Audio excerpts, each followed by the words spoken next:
And our very own football analyst, sensible man, very smart. He says, this guy's a lunatic. Hey, good account. You should follow that guy. We're in the big leagues now. You've got to behave yourself. I don't know. He needs to behave himself with that tackle, man. Are you serious? Yeah, good point. Very good point. OK, let's get into it then, because Maresca tried something a little bit different in this one, but it was a masterclass from the fantastic Filipe Luis. Tactic board right in front of you guys right now, and as you can see, here's the two teams. We're going to go straight to the average positions, which might look like a bit of a mess, but stick with me. I'm going to make it make sense. Because what was fantastic was how brilliantly Flamengo pressed. And you can see Gerson as well really pushing. You can see this nice line here from them getting at them. And I think this is obviously a plan off the ball from Filipe Luis. But when it comes to Maresca, he had a plan as well. Filipe Luis had said that he'd had a sleepless night going into it all. So the plan for Chelsea was very different. So let's make it make sense a little bit more by getting rid of Flamengo for a second. These are the average positions of Chelsea, and it looks a little bit different. Obviously, a lot of changes in here. Reece James playing in midfield, and Cucurella's role is different. Palmer actually starting off out wide, but then stepping into a more central area. And it's very different to what we know from the first game, where it was a bit more traditional. We spoke about this on the press, so you should know about this already. But Cucurella stepping into this area here, Palmer not playing as that wide player. And normally when we think of Maresca's team, we think of those two wide players. But if we go back to the setup today, what was different, I think, is that they were trying to utilise and retain the width. And so with that, Cucurella's role was to stay out wide. Gusto's role was to stay out wide. Palmer would step into a bit of a more central area. And what it meant was that if the ball went over to one side, because when they won the ball from Flamengo often play little passes, which Liez is going to talk to us about in a second. But Neto would make a driving run across, and it would create a whole host of space on this side, and it would allow Chelsea to recycle from one side to the other. But Flamengo's press was just a little bit too good. But let me show you exactly what I'm talking about here. We can see a clip right now, all being well. So as you can see, there's a little clip up trying to get over that press, and this is Liam Delap. This isn't Cole Palmer. So there's an idea here, I think, to get Cole Palmer in a more central position. Neto, not as wide as you would expect him under Maresca. He normally loves that width. But that allowed all that space for Cucurella, who stayed wide. It's a bit more traditional when it came to those two fullbacks in Cucurella and with Gusto on the right-hand side. But the press from Flamengo was just a little bit too good. And they were, I mean, they earned it, didn't they, Flamengo? They were the better side, weren't they? I think they were, absolutely. From minute 1 to minute 90, I think Chelsea's goal is taken well by Pedro Neto, absolutely, but there is an element of luck there. And I think over the 90 minutes, Flamengo were dominant amongst most metrics, so I think fully deserving of the win. Let's talk about the master plan. Let's talk about the goal, because Chelsea went into the lead here. And Jules, this is actually a more clever finish than you would expect, actually. Yeah, that's right. He's a bit lucky here with the two blocks that he has, but it's those 3 touches there, especially this one, because we've seen it many times, even with Nico Jackson in the Conference League final, where he pushes it too far or he goes too wide, and this time it was just perfect central, so he could go either way of the goalkeeper, even probably over the goalkeeper, which makes it difficult for him to know, and it's the second goal in 2 games. And even the first goal, remember, it was a lovely finish coming back inside onto his left foot, so more composure for him. Now, Filipe Luis, you might not have known the name somehow. Obviously had a stellar playing career, but I think he's going to have a stellar managerial career as well. Let's have a look at the graphic here, how well he is doing now. It's absolutely incredible stuff. 48 games, 33 wins, 12 draws, just 3 games lost. 88 goals scored, 24 conceded, and a win percentage of 68.8%. Of course, a former Chelsea player. And, of course, we've spoken about the press and the intensity there, but what about with the ball, Liz? I think with the ball, he loves this 4-2-3-1 formation. And I think the 2 midfielders, in particular Jorginho, are super crucial. And one of the players of the tournament for you? I think absolutely, and I think it's fitting that it also came up against his former team in Caicedo and Jorginho, but they really bait the press quite well no matter who they're playing against. But contrary to the game against Esperance de Tunis, they kind of went short a lot that game. This time, they were not afraid of just going direct, going long into the channels, winning the second ball. I thought they did that extremely well today. Like but then, and then this is really where you see, in my opinion, the best of Filipe Luis football in terms of just direct, quick, short passing. Gets to the center backs, and then look, first pass directly in the striker's feet. Gets it back, and then look, next pass, direct. It's positive, It's direct, and it's very, very effective. I don't think Chelsea could handle it today. Yeah, they were absolutely superb. Had to sort of up the pace a little bit, but they were comfortable with it. Very clear plan. And then there was a change here. Enrique, normally a right winger, actually played through the middle, and it changed everything. But the goals weren't great from a Chelsea. Yeah, from a defensive point of view for Chelsea, you see Enrique there, and you see Chalobah, Colwill, and Gusto, that line of three, zonal marking. But first, Gusto misses the ball again, like he did in the first leg, and then they're all over the place on that kind of second phase, if you want. With the zonal marking, it's difficult because, as we saw in the second goal too, you've got your zone to mark, but then when the ball comes back the other way, you're all over the place, and it's very poor defending from Chelsea.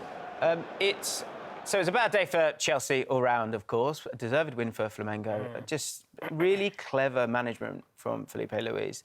But not a great day for the birthday boy, who's being slandered on social media by our very own Liz.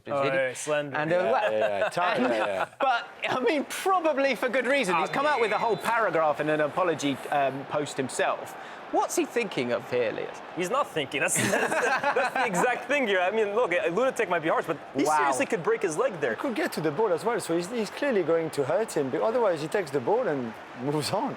I think of Nico Jackson. You saw in the first game when he came off for the lap, I don't think he was happy. And I don't think he was happy being left out from the start in this game either. But this is becoming a habit of Nico Jackson, man. There is an element of petulance to him. And I think the only one who's really hurting it from that is him. Because he's making the decision for Maresca to choose between him and Delap much easier with stuff like this. Yeah, you can't trust him. You can see it in front of you. More goals than red cards in his last 5 games. He will miss the first game of the Premier League season because he's suspended. He's going to miss 4 games now. He is literally handing the shirt to Liam Delap. Yeah, absolutely. Certainly for the next 4 games in this competition, if they go that far. And another thing as well, too, he's going to start building he's going to build a track record of this if it continues. He will kind of carry that reputation. I don't think that's something you want following you. OK. So obviously that was a real problem. The other real problem was maybe the form of Cole Palmer. It's time. We're going to have to talk about Cole Palmer here because it's been a really poor period for him. The first 21 games of the season, 14 goals, 6 assists, and a shot conversion rate of 18.9% and 60 chances created. In the last 18, sorry, my eyes are rubbish, even with glasses, I think it's 18, 1 goal, 2 assists, the conversion rate, Liez, is all over the place. For you, most concerning, chances created. It's not good, 29. Yeah, it's halved. I mean, look, the goals, the shot conversion, I think Jules will talk about that as well, too. That is concerning. But I was of the opinion when he had that amazing first season at Chelsea, and it almost felt like everything he touched turned to gold. So many goals. I didn't feel like it was that sustainable. And it's not because I don't think Cole Palmer's a brilliant player. I do. But I don't look at Cole Palmer and think, oh, yeah, goal scorer extraordinaire. I think it was a bit of an outlier season, similar to the year that Jude Bellingham had that first year at Real Madrid. I don't expect these kinds of players to be putting up 20-plus goals every year. But for me, the chances created, having in almost the same amount of games, that's concerning because that's the side of Cole Palmer's game that we expect. Someone who's constantly playing players through setting them up. And the numbers don't lie, man. That's poor. Yeah, his stats in the game, no shots, 3 dribbles, 1 was successful, 32 touches. We're going to talk about Elise a little bit later. Just remember that. 32 touches. We'll reveal Elise's a little bit later on.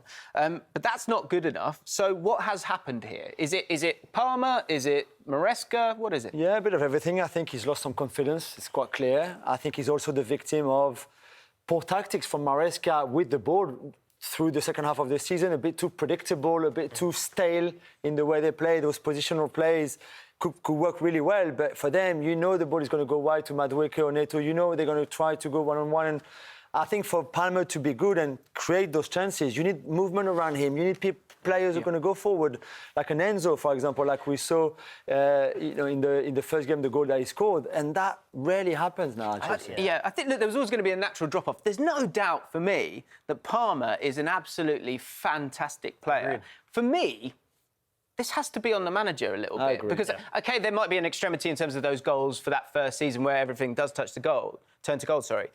But the drop-off is way too severe for it to be all about him. You know, we showed you on the tactics board the traditional way that we've seen Palmer, be it over on that right-hand side. But this channel here, I think this channel here is really important for him to be able to get on the ball. And this is what Maresca is wanting, to stay inside this box. Absolutely. But the problem you've got is when he comes up against teams now, they know he's there. Yeah. And I think the biggest problem for me, they know he's staying there, don't they, Jules? Yeah, absolutely. And that's why I meant predictable earlier, because you know exactly where he will move. And then if you keep Cole Palmer quiet, there's just not much else really from this Chelsea team, let's be honest 100%. Here, in terms of creativity, in terms of being able to be decisive. So if you know where Palmer is gonna play and what he's gonna do, then I think it's quite easy to shut him down. The problem with him really. as well too is when teams are kind of game planning for him, especially in the bigger games, which is something I think I've seen throughout this season, it does become almost a physical altercation. And Cole Palmer doesn't have the core strength of a Bukayo Saka, for example, who can kind of just shrug off a challenge, or the explosiveness of a Yamal to kind of burst past someone. When the game becomes a bit more physical and close cut, I do think Palmer struggles. And this is why I would like to see him have a bit more freedom in these kinds of games to drift out wide if he needs to kind of avoid that. You saw it in the Conference League final. I thought he changed the game because he almost felt, let me just be instinctive. Let me just play my own game. And he created the biggest chances in that game. Yeah, and I think Filipe Luis is talking about how Maresca's got this incredible tactical plan of which he just kind of ripped up and changed. Yeah. I think that sort of speaks to Filipe Luis in terms of his managerial style as well. He's very specific in how he plays, and it works. But it works because there's a real tempo to them. Yeah. This Chelsea side is maybe not the same amount of tempo sometimes. And so if it's not working for you, you need to be able to kind of find a different way. And if you've got a player with the quality of Palmer and that footballing brain to go and solve it and figure things out when it's not all about the physicality with him, then I just think you're losing the player there because teams are able to stop him at source because 32 touches, he's not even getting the ball. He was never in the game, really. And I think that the positions in which he's taking those touches as well, too, they're not dangerous positions. That's not where Cole Palmer can make a real impact on the game. Yeah. OK. By the way, do you know who Filipe Luis cites as his tactical influence? Who? It's not Diego Simeone, it's actually Jorge Jesus. OK. Yeah, there you go. Dropping so many bombs here, right? OK, amazing stuff. Right, a win for either LA or Esperance would get them back in the running for a spot in the round of 16. A draw would almost certainly condemn them both. Geodis Park has been taken over by the blood and gold.